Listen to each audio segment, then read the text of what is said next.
Okay, class, we are going to learn how to use our SmartIdeas technology. This program helps us to organize our thoughts after gathering information from our reading assignments. The end product of this exercise would be a Frayer model. After completing every 2 new steps of instruction, we will close and start from the beginning with my voice helping you. Or rather, without my voice helping you. Just follow my mouse and use your memory as much as you remember from previous steps. We are going to go on the desktop, open up the SmartIdeas icon, as I'm doing now. This screen would not be in your computer. Click on blank diagram in the window that shows up. There appears a balloon with a flashing cursor for typing text. In this text box, we are going to write our main idea, but we are going to go over to the side pane. On the symbols, we're going to change the color of that text box. It's a bit bland. We want it to look nicely. Double click on it in order to type text. That's what we're doing now in that nice bright orange. Now we would also want to change the size of that font to make the balloon bigger, and just as any word processor, you can change the size of the font as I've just done, and that makes the balloon bigger. We're going to type some more text to show you how much bigger it can get. Main idea, or it's our major topic, whatever book you're reading, or literature. Okay, the next step is to create some first level text box. We're going to click on symbols again. These will be ideas that spring out from the main idea, or points that relate to the main idea.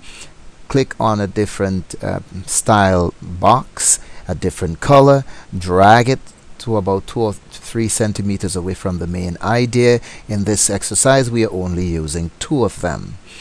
That being done, our next step would be to double click on these first level boxes, and we are going to type in the text, whatever points we have. In this exercise, we are typing first level.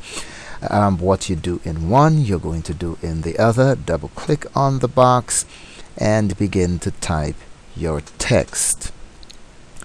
It's again another first level box. As soon as that is done, we're going to click outside those boxes. Our next task is to connect these boxes to the main idea. On the side pane, therefore, click on connectors. A series of arrows appear. We make our choice, and we are going to click on our main idea to connect it. There is a blue icon that will appear. We drag that blue icon to our first level boxes, one on the left and then on the right. Drag the blue icon, and now the first level text boxes are connected to the main idea. Our next step is to create a series of text boxes around the first level boxes.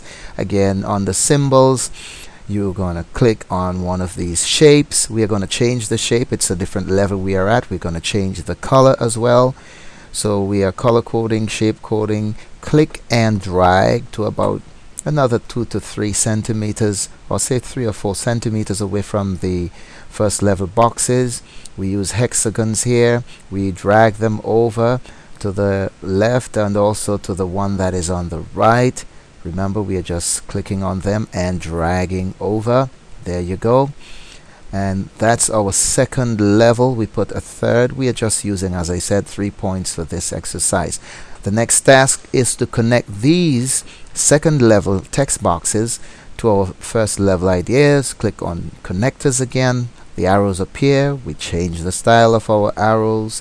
In this case, we use the rounded head arrow. And now we are going to click on the first level box, and the blue icon appears. As before, we drag the blue icon to the surrounding text boxes and connect them. We've done one, we do the second, and we are going to again drag the blue icon to the third. Click on the next first level box on the right, drag the blue icon, just making some room here. We do it again, click and drag, and we have now connected and made a beautiful Frayer model.